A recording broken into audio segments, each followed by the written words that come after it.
এমনিতেই তো হয়ে তোদের বাড়ির কাগজ ফিরিয়ে দিলাম।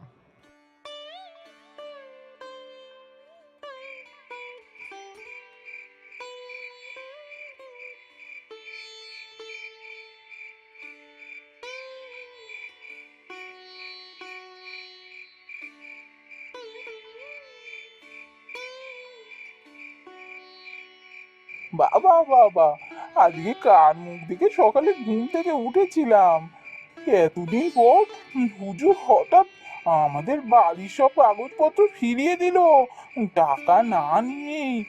যাই, এই তাড়াতাড়ি বাড়ি গিয়ে মাকে সব বলি, মা খুব খুশি হবে।